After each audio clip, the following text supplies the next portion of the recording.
अस्सलामुअलैकुम। आज का हमारा टॉपिक जो हमने लास्ट टाइम पढ़ा था सिंपल हार्मोनिक मोशन, उसी को कंटिन्यू करने वाले हैं हम।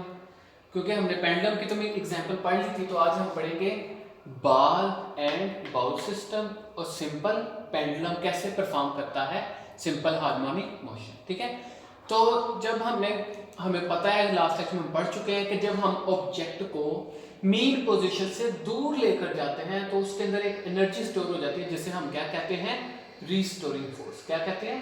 Restoring force. और जैसे हम मीन पोजीशन से जितना दूर जाते जाएंगे, रीस्टोरिंग फोर्स उतनी ही ज्यादा होती जाएगी, 10, 20, 30, 40, 50।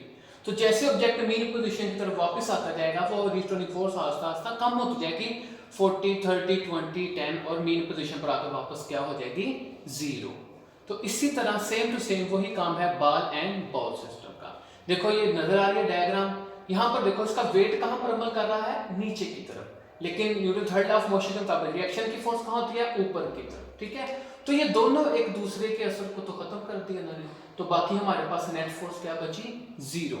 और जहां पर जिस सिस्टम के ऊपर नेट फोर्स 0 होती है उसे हम क्या कहते हैं, इक्विलिब्रियम। तो हम इसे ये भी कह सकते हैं कि ये हमारी ओ मीन पोजीशन तो है ही है, हम इसको इक्विलिब्रियम पोजीशन भी कह सकते हैं। ठीक है, अब जब मैंने इसके ऊपर एक्सटर्नल फोर्स लगाई F, और मैं इसको x डिस्टेंस कवर करवाकर O से A पॉइंट पर ले गया। ठीक है, तो जब मैं इसको O से A के ऊपर लेके जा रहा था तो रीस्टोरिंग फोर्स क्या हो रही थी, इंक्रीज हो रही थी। ठीक है, क्योंकि वो मीन से दूर जा रहा है, तो रीस्टोरिंग फोर्स क्या हो जाएगी, मैक्सिमम।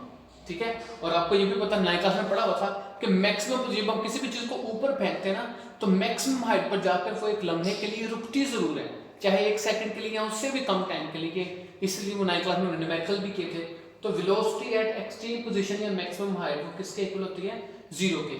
तो वो जो वहां पर आगे लम्हे के लिए रुकेगा मैक्सिमम एक्सट्रीम पोजीशन के ऊपर, जहां पर रीस्टोरिंग फोर्स मैक्सिमम होगी, वहां पर उसकी वेलोसिटी और स्पीड क्या हो जाएगी, 0। तो जैसे ही हम इसको, वही कल वाला काम, जैसे हम इसको छोड़ेंगे यहाँ पर, मतलब जो रीस्टोरिंग फोर्स उसे स्टोर की हुई है, हम अपनी एक्सटर्नल फोर्स हटाएंगे तो वापस कहाँ मूव करेगा, मीन पोजीशन की तरफ, जो कि हमारे सिंपल हार्मोनिक मोशन की डेफिनेशन का मेन पॉइंट है कि मीन पोजीशन के इर्द गिर्द वाइब्रेट करना है, तो सिंपल हार्मोनिक मोशन परफॉर्म होगी। अब इसी तरह ओ ए से वापस कहाँ पर आ जाएगा, ओ पर।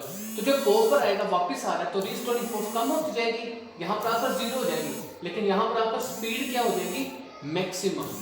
रीस्टोरिंग फोर्स ओ पॉइंट पर आकर तो 0 हो जाएगी, लेकिन उसकी स्पीड क्या हो जाएगी, वेलोसिटी हो जाएगी मैक्सिमम। जो इनर्शिया कह लो कि इनर्शिया की वजह से वो यहाँ पर रुक नहीं पाएगी, स्पीड बहुत ज्यादा होगी, वो मैस से मिली होगी, तो वो कहाँ से जाएगी, वो उसको कहाँ ले जाएगा, ओ से आगे बी पॉइंट पर ले जाएगा। तो जैसे वो बी पॉइंट पर जा रहा हो तो दोबारा हाइट पर जा रहा है, तो उसकी स्पीड आस्ता आस्ता कम होगी, वो बुलंदी पर जा रहा है। लेकिन मीन पोजीशन से दूर जा रहा है, तो मतलब रीस्टोरिंग फोर्स आस्ता आस्ता इंक्रीज होना शुरू हो जाएगी। ठीक है, तो यहाँ पर आकर रीस्टोर स्पीड वापस 0 हो जाएगी और रीस्टोरिंग फोर्स क्या हो जाएगी, मैक्सिमम।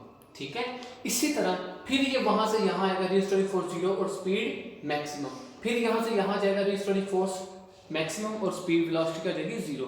और इसी तरह ये ऑसिलेट करता रहेगा मीन पोजीशन के सराउंडिंग, और हमारी सिंपल हार्मोनिक मोशन परफॉर्म हो जाएगी, जैसा कि वो डायग्राम डेफिनेशन में लिखा हुआ है कि सिंपल हार्मोनिक मोशन अकर तब जबकि नेट फोर्स अमल करती है displacement from mean position, proportional, directly proportional होती है।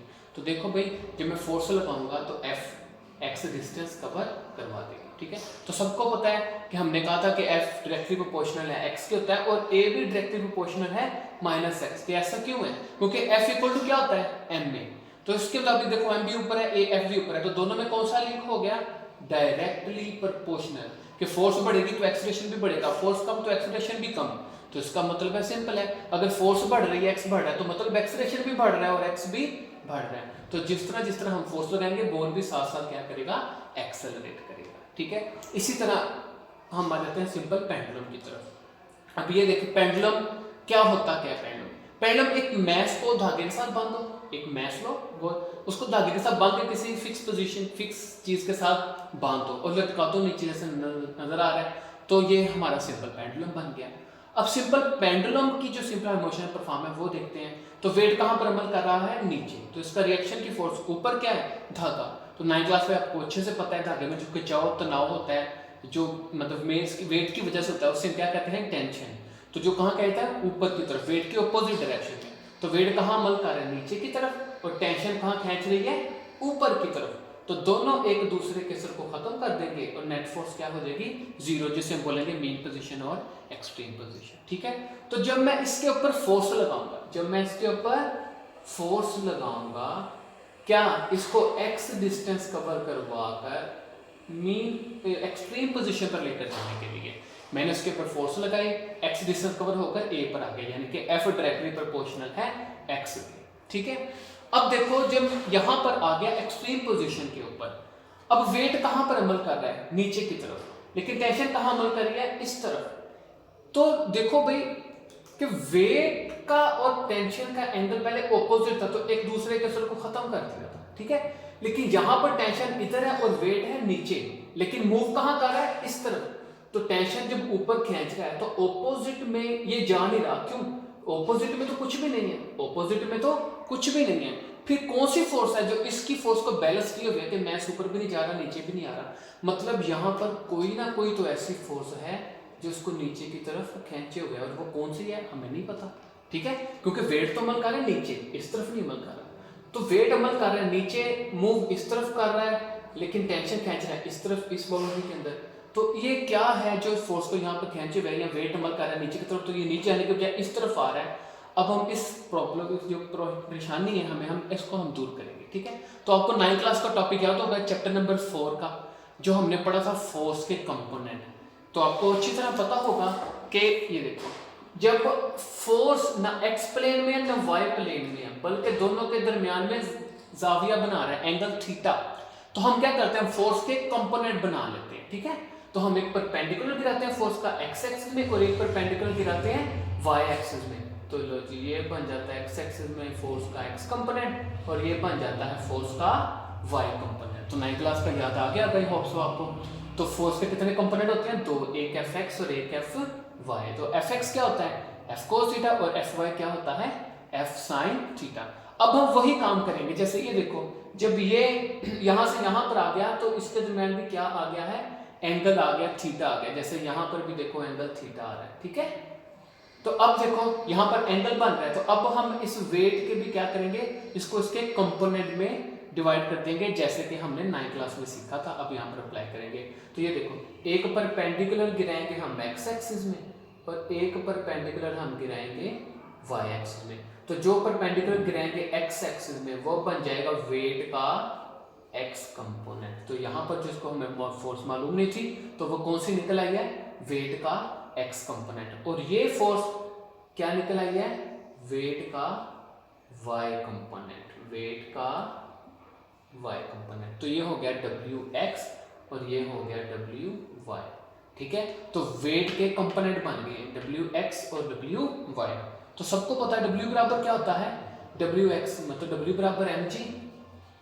तो डब्ल्यू क्या होता है, एक्स एफ कोस थीटा, तो ये डब्ल्यू है, तो हम बोलेंगे ये क्या है, डब्ल्यू कोस थीटा। तो डब्ल्यू बराबर एम जी, तो ये क्या बन जाएगा, एम जी कोस थीटा।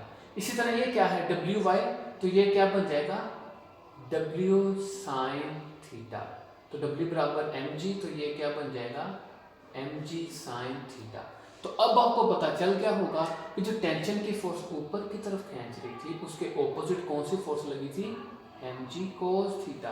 तो ये एक दूसरे के असर को खत्म कर रहे थे, इसीलिए मैस टेंशन की तरह ना ऊपर जा रहा था ना ही नीचे आ रहा था। ठीक है, तो वेट के तो कंपोनेंट बन गए, तो इसका तो काम खत्म हो गया। अब एम जी कोस थीटा भी गया और टेंशन भी गया, अब क्या रह गया, एम जी साइन थीटा। अब क्या रह गया, एम जी साइन थीटा। जिस डायरेक्शन किस तरफ है, इस तरफ, मीन पोजीशन की तरफ। तो मतलब ऑब्जेक्ट जो मीन पोजीशन की तरफ मूव कर रहा है वो किस फोर्स से मूव कर रहा है, एम जी साइन थीटा से। लेकिन हम तो कहते हैं कि जो फोर्स इसको वापस लेके आती है उस फोर्स को हम कहते हैं रिस्टोरिंग फोर्स। तो जो रिस्टोरिंग फोर्स है वो यही है, एम जी साइन थीटा। तो हम बोलेंगे कि रिस्टोरिंग फोर्स क्या है यहाँ पर, एम जी साइन थीटा। तो बॉल को सिंपल हार्मोनिक मोशन परफॉर्म कौन करवा रहा है, रिस्टोरिंग फोर्स, जो क्या है, एम जी साइन थीटा। अब ये एम जी साइन थीटा से यहाँ से मूव करके मेन पोजीशन पर आ जाएगा। ठीक है, फिर जब आगे मूव करेगा फिर वही वाला ये थीटा वाला काम यहाँ पर आ जाएगा, फिर एम जी साइन थीटा से ये फिर वापस मेन पोजीशन पर आ जाएगा। और इसी तरह ये ओ से ए पर और ए से बी पर सिंपल हार्मोनिक मोशन करता रहेगा और हमारा सिंपल मोशन होती रहेगी तो हम इसको अच्छे से क्लियर कर सकते हैं। एक दफ़ा फिर बता देता हूँ कि वेट के कंपोनेंट बनाए, एक WX और WY। WX और ये टेंशन एक दूसरे के असर को ख़त्म कर दिया, बाकी बचा mg sin थीटा। वो इस तरफ था, इस तरफ रिस्टोरिंग फोर्स भी इस तरफ होती है, तो मतलब कि यही रिस्टोरिंग फोर्स है mg sin थीटा की फॉर्म में, तो वो इसको यहाँ लेकर आती है मेन पोजीशन की तरफ। और इसी तरह सिंपल हार्मोनिक मोशन परफॉर्म होती रहती है। और बाकी आपको पता ही है इसकी स्पीड का और रिस्टोरिंग फोर्स का, कि जैसे मेन पोजीशन से दूर जाएंगे तो रिस्टोरिंग फोर्स बढ़ जाएगी, मेन पोजीशन के करीब आएंगे तो रिस्टोरिंग फोर्स कम हो जाएगी। तो मेन पोजीशन के ऊपर क्या होगा, रिस्टोरिंग फोर्स 0 होगी, लेकिन जब वो यहाँ से मूव करके आता होगा तब तक उसकी स्पीड बहुत ज़्यादा हो चुकी होगी, तो इसलिए उसमें इनर्शिया की फोर्स आ जाएगी, जो मतलब अपने स्टेट को बरकरार रखती है, वो आगे निकल जाएगी स्पीड की वजह से। एम मैस होगा, उसके बाद वेलोसिटी होगी, तो मोमेंटम की एनर्जी भी आ जाएगी उसके पास, ठीक है, तो वो आगे मूव करना शुरू कर देगा, ठीक है। और ये आहिस्ता आहिस्ता, जैसे ये देखो, ये आहिस्ता आहिस्ता बॉल की जो मोशन है वो स्लो होती जाएगी, ठीक है। वो स्लो क्यों होगी, जाहिर सी बात है, फ्रिक्शन भी तो अमल कर रही है ना, फ्रिक्शन की फोर्स इस पर अमल करेगी ना, रगड़ की फोर्स जिसे हम फ्रिक्शन की फोर्स कहते हैं, जाहिर बात है वो स्लाइड कर रहा है, रगड़ खा रहा है, तो क्या होगा, फिर वो आहिस्ता आहिस्ता हमारी मोशन, जिसमें मोशन वो आहिस्ता आहिस्ता रुक जाएगी। तो ये रहा हमारा सिंपल हार्मोनिक मोशन का बॉल एंड बॉल सिस्टम और सिंपल पेंडुलम। और अगर आपको इसमें से मजीद क्वेश्चन करने हैं तो आप ग्रुप में, जैसे लास्ट टाइम भी आपने पूछा था, कुछ बच्चों की कॉल भी आ गई थी, तो आप पूछ लीजिएगा। और डेफिनेशन सिंपल हार्मोनिक मोशन की मैं एक दफ़ा दोबारा वो लिख दी है मैंने, कि नेट फोर्स एक्स के डायरेक्टली प्रोपोर्शनल है और उसकी सिमत हमेशा मेन पोजीशन की तरफ है, ठीक है। अब आगे सिंपल हार्मोनिक मोशन की जो खसूसियत है, जो मेन पॉइंट है वो, और जिनके अंदर छोटी छोटी चीज़ें हैं, जैसे टाइम पीरियड, जब ये मूव करता है तो उसका टाइम पीरियड क्या होगा, इसकी वाइब्रेशन क्या होगी, फ्रीक्वेंसी क्या होगी, एम्पलीट्यूड क्या होगा। वैसे टाइम पीरियड का फार्मूला, क्योंकि हमारे पास इसका होता है 2π√L/g,